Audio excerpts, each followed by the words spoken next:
السلام عليكم ورحمة الله تعالى وبركاته. اليوم غنبداو درس جديد شابيتر 2.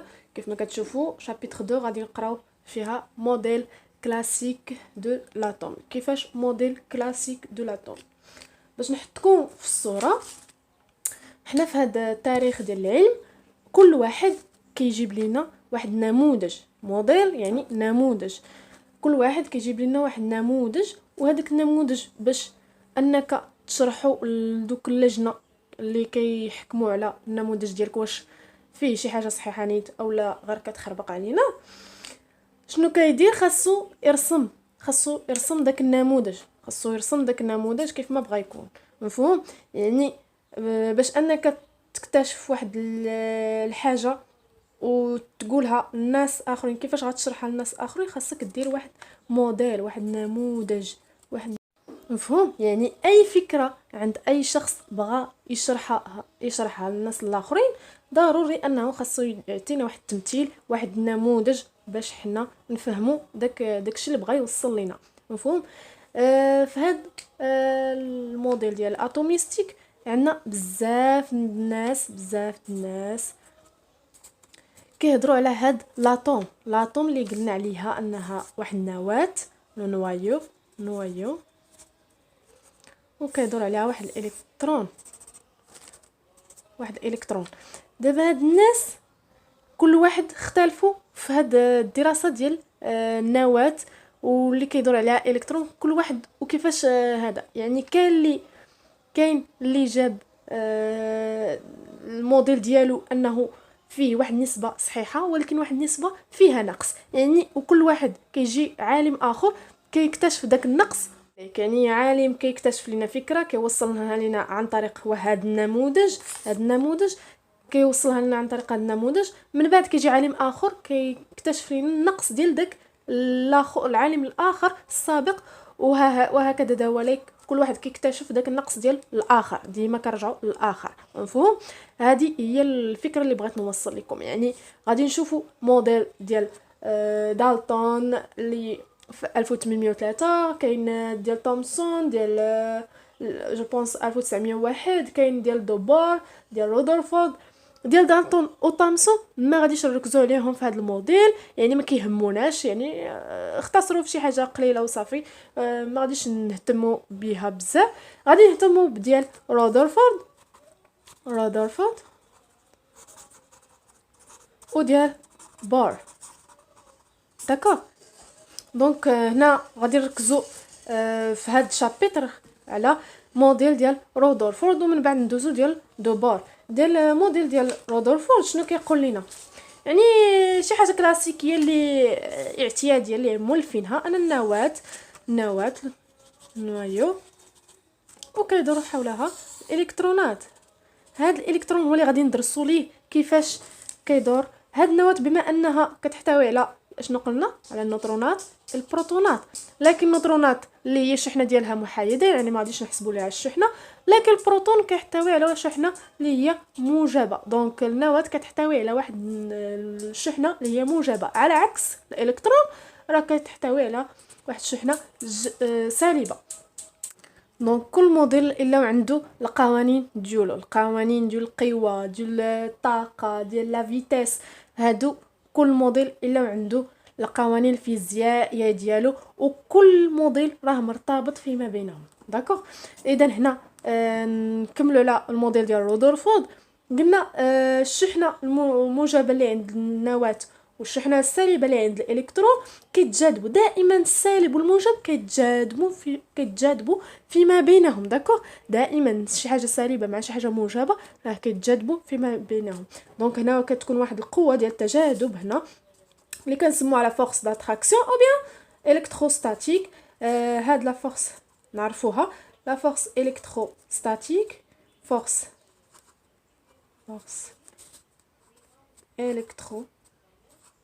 électrostatique ou bien d'attraction.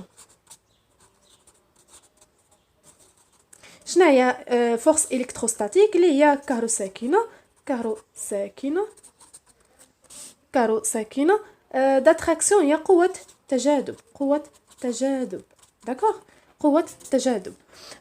دونك هنا في هذه الحالة عندنا لا فورس الاولى اللي تحصلنا عليها هي ديال لان الكتروستاتيك، لان السالب كتجذب عند الموجب، كيجذب الموجب. دونك هذه قوه ديال التجاذب المطبقه على هذا الالكترون.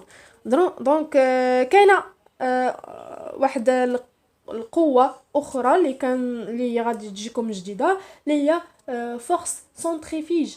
سنتريفيج ديال الموفمون ديال داك الالكترون. كيفاش فورس سنتريفيج غادي نرمزوا ليها بفورس سي نسبة للسمية ديالها. دونك كيفاش غادي تكون هاد لا فورس سنتريفيج؟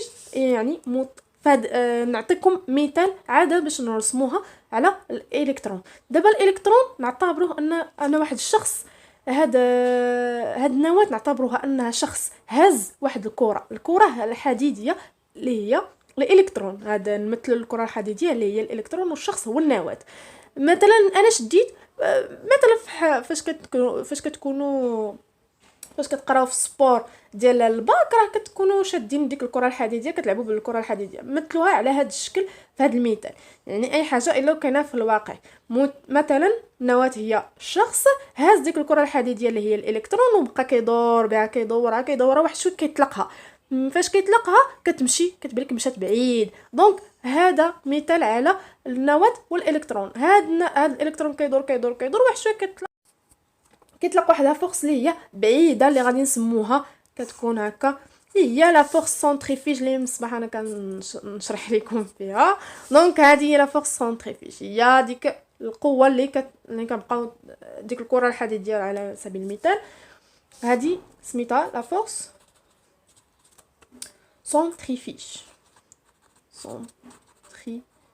سنتريفيج. داكوغ، ديال du mouvement circulaire، ديال الحركات الدورانيه، داكوغ. هنا تحصلنا على جوج ديال القوى من خلال هذا الموديل كلاسيك ديال رودرفورد. اذا هنا باش ندرسوا نديرو شي لون اخر مثلا نولي. باش ندرسوا هاد القوانين غادي نديروا جرد القوى كيف ما معتادين على ايامات الباك. bilan دي فورس، يعني بمعنى جرد القوى. دونك اعتذر على انني كنكتب باليد اليسرى، مع الكاميرا كتكون عندي في اليمين ما كنقدرش نكتب مزيان. دونك كنعتذر على هذا. المهم هذه الكتابه يعني انا كتابه عيانه. المهم على اين، دونك بيلون دي فورس تحصلنا على لا فورس الكتروستاتيك اللي غادي نكتبوها هي الاولى. لا فورس الكتروستاتيك، فورس الكتروستاتيك. C'est bien.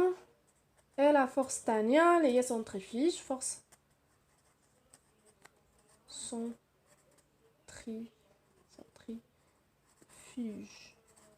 centrifuge du mouvement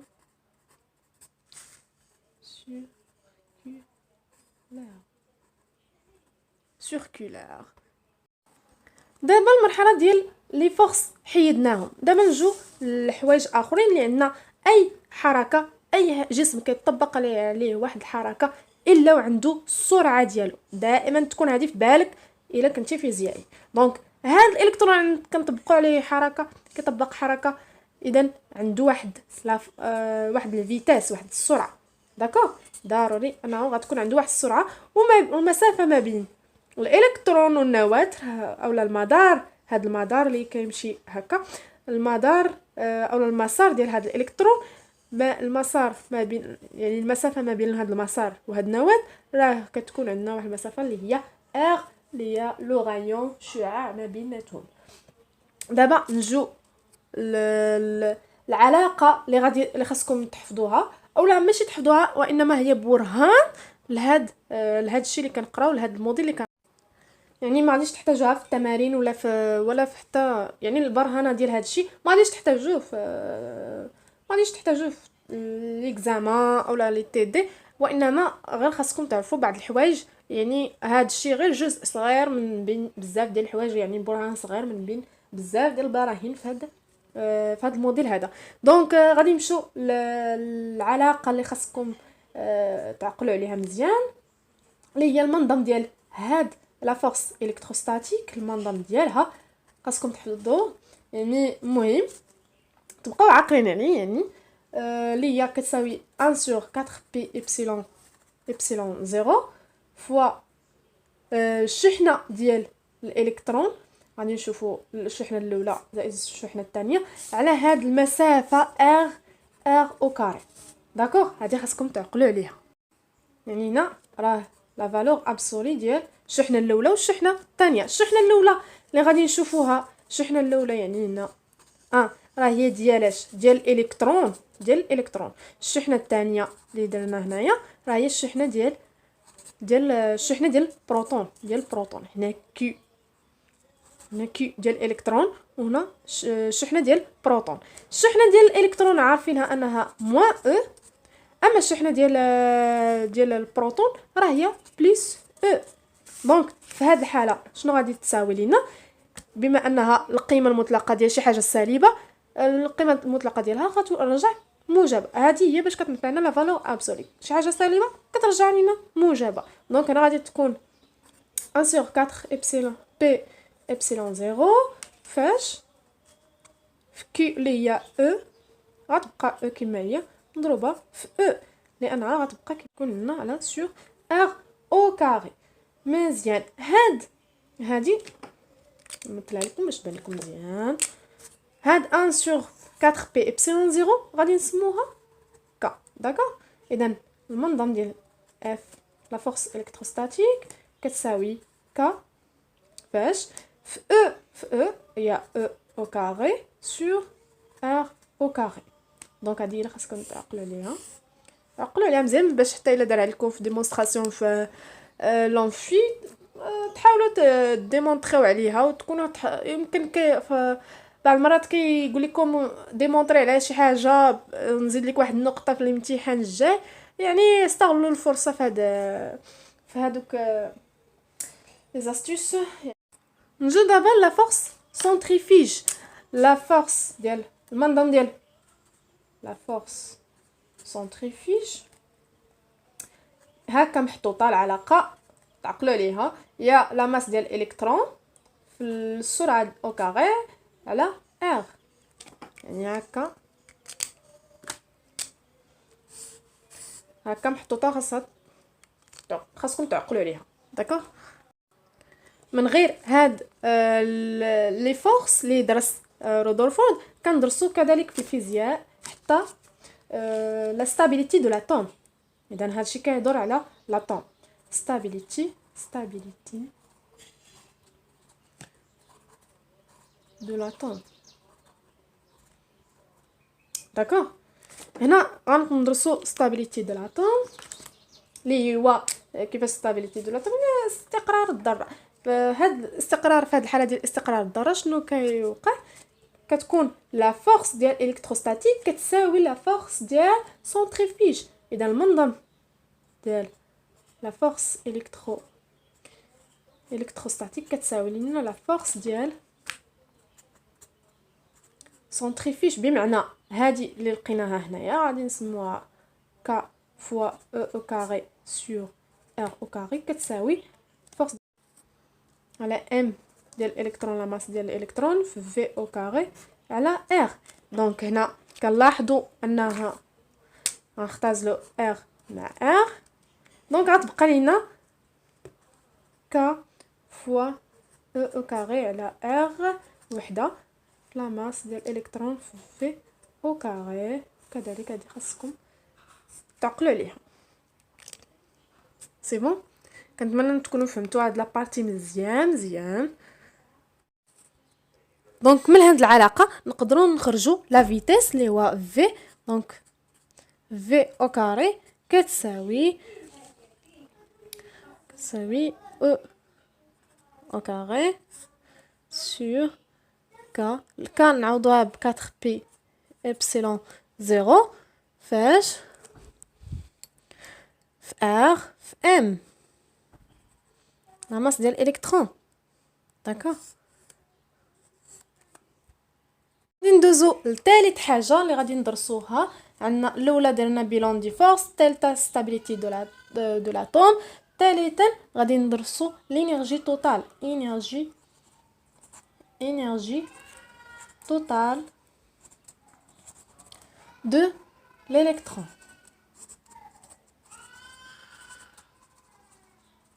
مزيان. دابا كيفاش غادي يدرس لينا هاد رودرفورد الانرجي توتال ديال هاد الالكترون.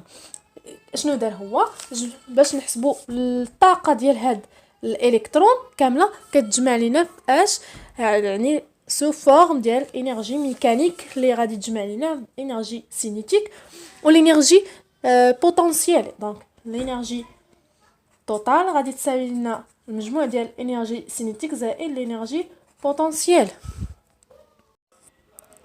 دونك هادي خاصكم تعقلوا ليها، ماشي تعقلوا لها وانما تحفظوها، يعني غادي تحتاجوها في الميكانيك دو بوين. دونك هنا باش نشرحوا كيفاش كل حاجه منين جات. هاد الانرجي سينيتيك كنا درسناها ديجا في الباك. انرجي سينيتيك سميتها ولا نكتبوها على النت. انرجي اول حاجه انرجي سينيتيك اللي كنرمزوا لها ب سي. دونك انرجي سينيتيك كنا درسناها في الباك اللي كتساوي 1 دومي على الام ديال الالكترون في في او كاري. عندنا في كنا درسناها ديجا قريناها، غادي نعوضوا هاد في او كاري بالقيمه ديالها.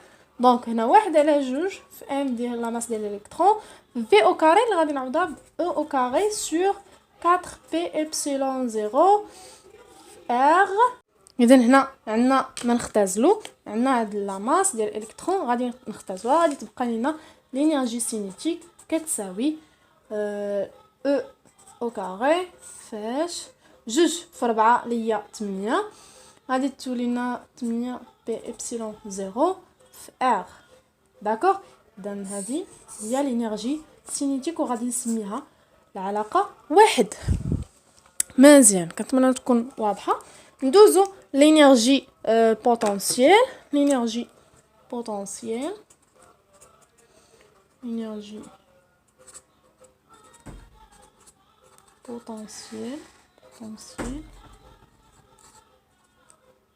اللي كنرمزوا لها ب بي.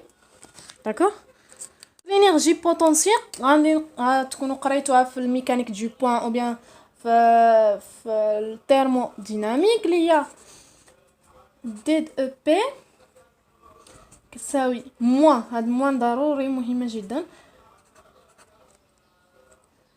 لا فورس الكتروستاتيك. هذه لا فورس الكتروستاتيك هذه باش نحسبوها. اذا هي ديجا كنا قريناها ثيرموديناميك. لا فورس الكتروستاتيك المنظم ديال لا فورس الكتروستاتيك في الدي ار. اذا هنا المتغير عندنا هو لو غايون الار. دونك او بي غادي راه بي او بي باش نحيدو دي الاشتقاق غادي ندخلو لانتيغرال، غادي نانتيغراو هادشي كامل غادي تولي لنا موان لانتيغرال عندنا من ار لانفيني يعني او بيان بلس لانفيني، يعني هاد الشعاع كيتغير لينا من ار ما لا نهايه. دونك ديالاش هادي اللي كنا درسناها هي. اذا غادي نعوضوها بالقيمه ديالها اللي هي غتولي موان E au carré sur 4P epsilon 0 fois R. Fois R. Donc هنا في الديد R. داكوغ.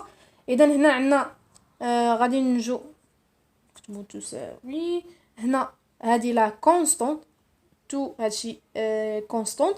دونك هادي غادي نخرجوها على برا ديال لانتيغرال، غادي تولي موان غادي تولي بلس، اذا غتولي او كاري سور 4 بي ابسيلون زيرو. اما ار راه هي متغير غادي تبقى فهمني ديد ار سور ار او كاري. كنا قرينا في الباك اشتقاق ولا لانتيغرال ديال ديد اكس سور اكس او كاري اللي هي كتساوي موان 1 سور اكس. هادو خاصهم يكونوا عندكم اصلا، خاصو يكونوا في عقلكم. دونك هنا لينيرجي بوتونسييل هنا شنو غادي تساوي لينا ديد ار على ار او كاري اللي هي موان ار موان 1 سور ار. اذا موان 1 سور ار غندخلوا على هذه غادي تولي هي موان او كاري سور 4 بي ابسيلون 0 فوا ار. هذه هي لينيرجي بوتونسييل. مازال حنا تحصلنا على من بعد البرهانه على لينيرجي بوتونسييل. داكوغ. اذا هذه غادي نسميها العلاقه الثانيه. دونك لينيرجي توتال غادي نكمل في هذه الورقه. دونك لينيرجي توتال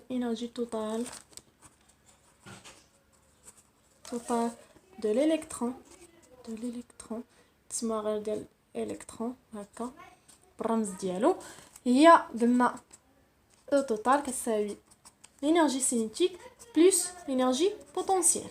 هذه قلنا. دابا غادي نجيو وغادي نعوضوا كل حاجه بوحدها بالقيمه ديالها. انرجي سينيتيك ها هي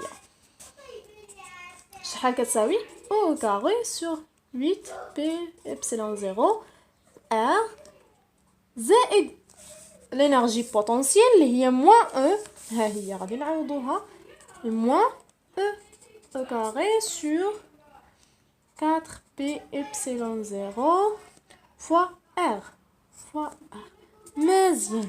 دابا شنو غادي دونك هنايا غادي نعتبروا باش نحسبوه هنا ديريكتومون راه غادي نعتبروا هاد او كاري هي واحد، يعني اذا 1 على 8 ناقص 1 على 4 غادي تعطينا ناقص 1 على 8. دونك هي ناقص او كاري على 8 بي ابسيلون 0 فوا ار. دونك هذه هي لينيرجي توتال اللي من الصباح وحنا كان مدبين عليها في البرهانه. اذا هذه هي القيمه ديالها. مزيان. هاد باش نجي نسولكم واش هاد لينيرجي توتال واش هي متصله او لا. بيان سور متصله. علاش؟ لانها كدور على هاد الشعاع ديالها كيمشي في واحد المجال اللي هو متصل من الصفر لبلس انفيني، وبيان من كي قلنا من هنا من هيا من ار بلس لانفيني. يعني هاد انرجي توتال donc هي est une fonction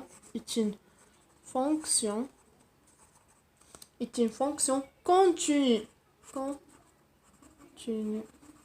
sur المجال ديال صفر بلس لانفيني.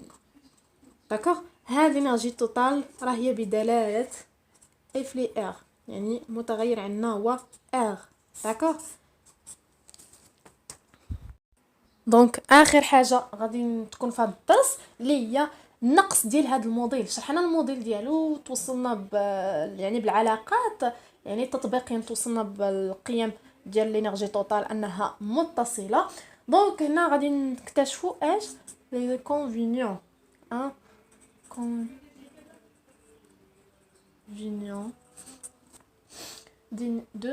de ce modèle.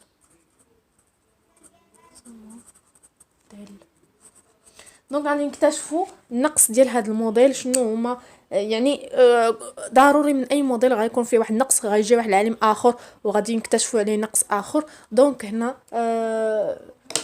يعني كل عالم ضروري من ان العلم ديالو يكون فيه واحد النقص كيجي الاخر وكيكتشف لينا، وهكذا حتى كنوصلوا لاكثر دقه. يعني هذا غير موديل كلاسيك. غيجي واحد الموديل اخر اللي هو كوانتيك اللي هو ميكانيك الكم.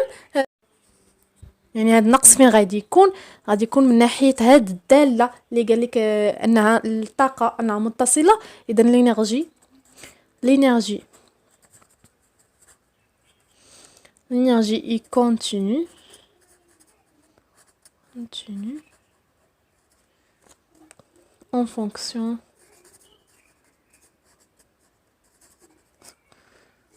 de R يعني دلالة R بمعنى أن c'est-à-dire الإلكترون يعني كيفاش هادي الإلكترون ما غيمكنش غياخد أي قيمة بغاها كيفاش كونتينيو يعني هاد الإلكترون اللي كنا شرحنا النواة هنايا والإلكترون اللي كيدور حولها يعني هاد الإلكترون يقدر ياخد أي قيمة هنايا اي قيمه وعلى شكل انه متصله يعني هذا الالكترون غادي يبدا يفقد لينا الطاقه وغادي يبدا ينقص هكا غادي يبدا يفقد الطاقه وينقص حتى يولي يطيح لينا في النواه وهذا نقص اخر يعني تجريبيا شنو لقينا من حيث العلاقات تطبيقيا لقيناهم انهم مزيانين لكن فاش جينا نجربوا هذا الشيء واش فعلا هاد لينيرجي اللي كتقول نتايا واش فعلا انها متصله باش لقينا ان الالكترون كيفقد الطاقه يعني كيفقد ضرر من انه كيفقد يعني بكثره ما كيبقى يدور اكيد انه غيعيا وغيفقد الطاقه حتى كيوصل للنواه حتى كيطيح لنا في النواه اذا المشكل انه فعلا ما هذا الطيف اللي كيكون هنايا هاد السبيكتر اللي كنسموه حنايا ديجا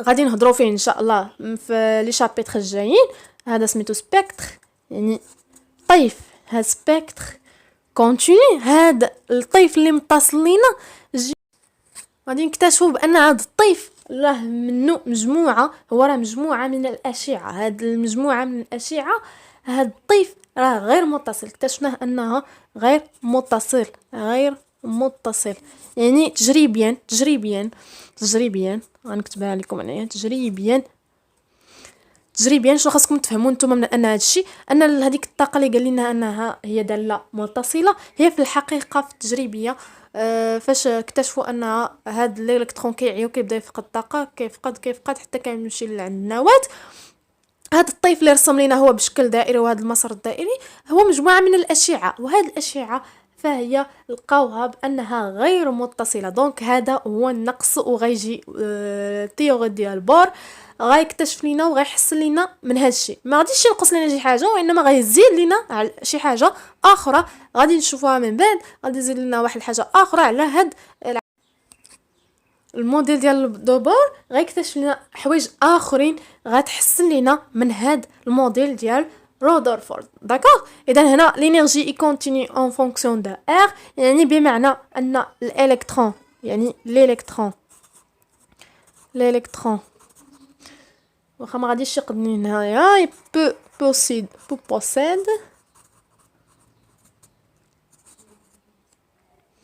نامبورت يعني ياخذ لنا اي قيمه ما لا نهايه من القيم يعني نامبورت غنرجع هنايا حيت ما بقاش عندي في هاد لاشيما ما بقاش عندي لاسباس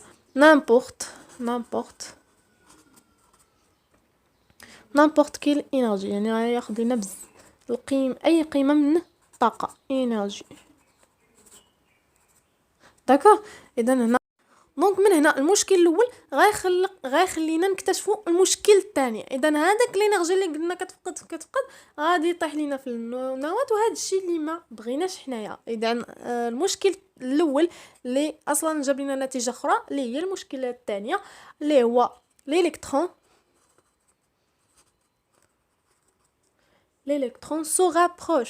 سو رابروش يعني غادي يقرب لينا النواه سو رابروش de plus en plus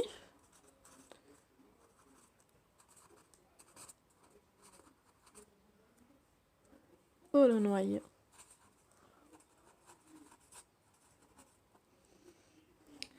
pour laquelle finira pas tomber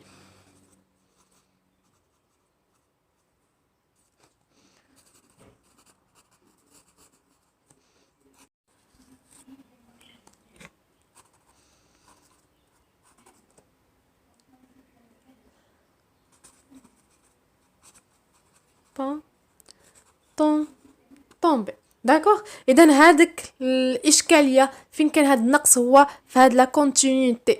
هو غيجي موديل ديال دوبور غاي يدرس لينا واحد لي نوسيون ديال ديسكونتينيتي طبعا، وغادي نشوفوه من بعد في الشابيتر اللي جايين. غنشوفوه في لا بارتي 2 الموديل ديال دوبور، ومن بعد ندرسو الموديل كوانتيك اللي غندرسو. يعني هذا الشيء بحال التاريخ ديال العلم، كل واحد كيجيب واحد النموذج في العلم وكيجي الاخر كيحسن، كيكون فيه النقص كيجي الاخر كيحسن داك النقص ديالو، وهكذا كل واحد كيحسن النقص الى اخره، الا وصلنا حتى وصلنا لذاك الموديل كوانتيك اللي حنا اصلا كندرسوه دابا خدام به العالم كامل.